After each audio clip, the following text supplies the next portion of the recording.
Today we're going to be painting a sunset. We're going to start off with a horizontal line pretty much close to the center of our paper. Then we're going to be using a tracer to establish where our sun is going to be. I like to put it also close to the center. We're carefully going to go around the circle and lightly and stop on the horizon line. And that will be the start for our sunset painting. We're going to be using the side of our brush, most of the sky area, and then we're going to be using the tip of the brush for most of the water area. Start out by loading up our color red with some water. So we put our brush in the water and we put it in the color, and we do that about 3 times until we have a pool of water on the color.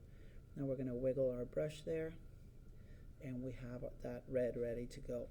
We're going to go horizontally with our brush sideways, sort of laying flat across the top of our paper. So as we see that the color starts wearing out, we can reload it, put it in the water, put it back in the color, pick up some more red, and start your line from the opposite direction.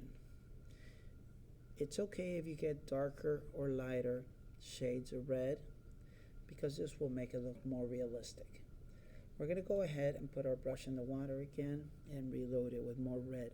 You're going to do this about 3 times until 1/3 of your sky is covered with red.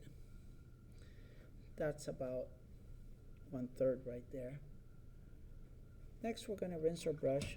We want to pick up some orange, and remember, we have to pull some water in the orange in order to use watercolors.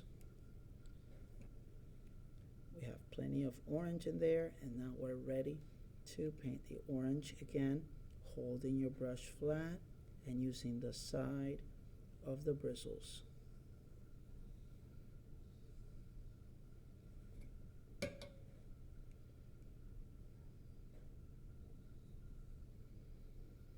And you're going to do that about 3 times. My brush is sideways. I'm using the side of the bristles, and I'm using plenty of water. I'm not digging into the color. I'm using the water that pools on the top of the color. And we have some nice variations of orange right there. Next step, we're going to rinse our brush, and we're going to pick up some yellow. And for the yellow, you want to make sure your brush is nice and clean. So we're going to pull up some water on top of the yellow, and we're going to wiggle a brush in there, and now we're going to do the yellow, remembering that we're going to leave the sun white. We're not going to paint the sun.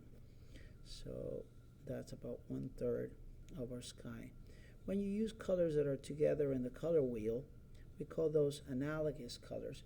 Your paintings or your artwork tends to look better. So any colors that are side by side in the color wheel tend to make our artwork look good.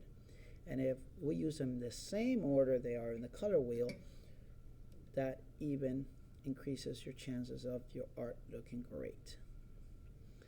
And we're going to be using the tip of our brush, making sure that we have a neat edge on the edge of the sun. If you go over that line, it's okay. It's not a big deal. It doesn't have to be perfect. Sometimes the clouds do go over the sun. Now we're going to rinse our brush really well, and we're going to pick up some water and make sure we pull some water on top of our blue. So I have my blue right there. I know you can't see it that clearly, but this is the blue, and I am putting my brush in the water, putting it in the color, and letting water sit on top of the blue. Again, I just picked up another drop of water, and I'm putting it right there. Now I'm going to wiggle my brush on that blue, and I'll be ready to do my water.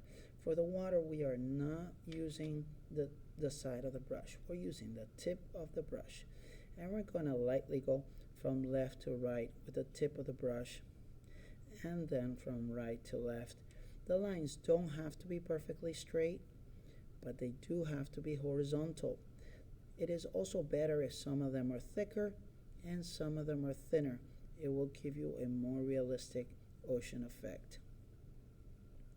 I'm running out of water, so I will have to add more water to my blue.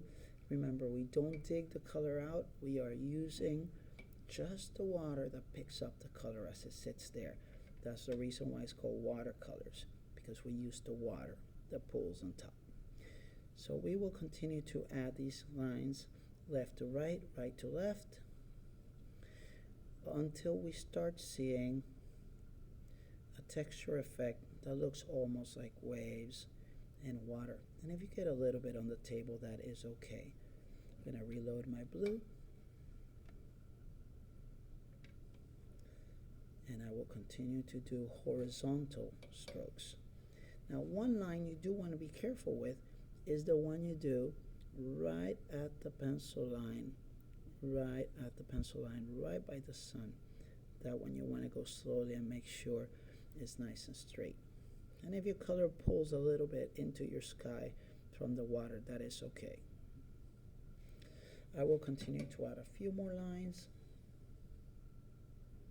on my left side and a few more lines on my right side.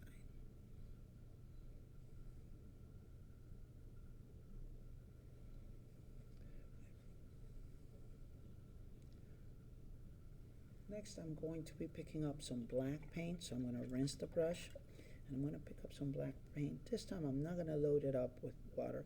I'm just going to wet the black with the tip of my brush, and I'm going to pick up some nice sharp black. And I'm going to add a curve on the right hand side of my paper. This is going to be for an island that's going to have some palm trees on it. And I'm going to fill it in. I'm just going to fill it in with some black brush strokes until that shape is filled in with black. And we want that to be nice and dark because it will be the silhouette of an island. Also make sure you're working your way all the way to the edge of the paper. Then on the right hand side, I will do the same thing. Right where my sky was mixing with my water, it'll be okay because this covers it up. And if my black starts to get too dry, I'm going to have to dip my brush in the water again.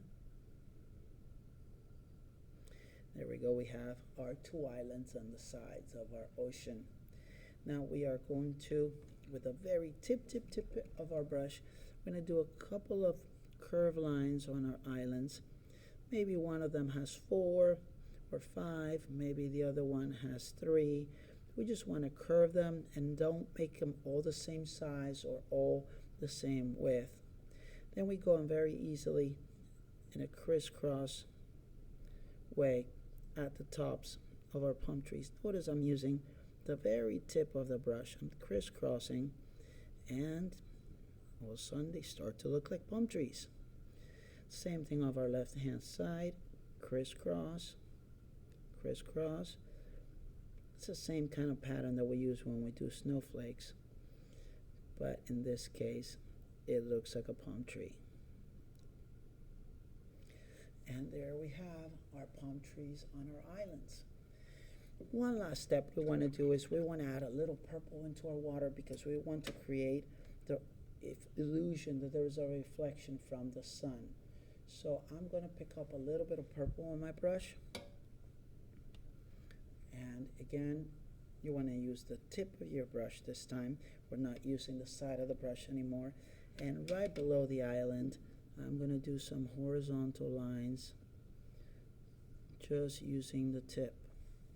On the camera, you can't see it. It looks mostly blue, but it is purple. So on the side of the island, we're going to do horizontal lines. Try to make them not the same spaces in between, uneven, some darker, some lighter. It will make your water look more realistic. Now, that was on the left-hand side. On the right-hand side, I'm also going to do some horizontal purple lines right below the island. So here's some horizontal purple lines right below the island. This is creating the illusion that there's a reflection or a shadow and that the sun is illuminating the water.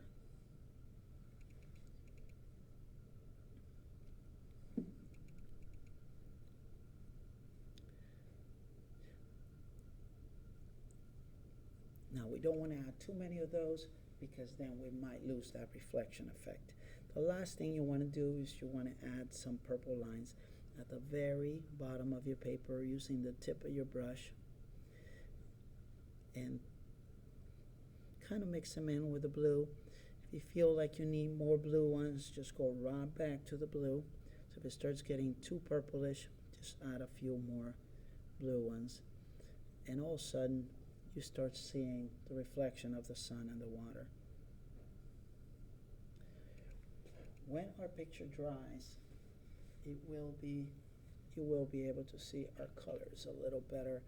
But pretty much, here's our island with our sun's reflection and our palm trees. I hope you enjoyed your painting. This little painting could be a postcard, or it could be a miniature that would look great on your wall. Thank you for painting.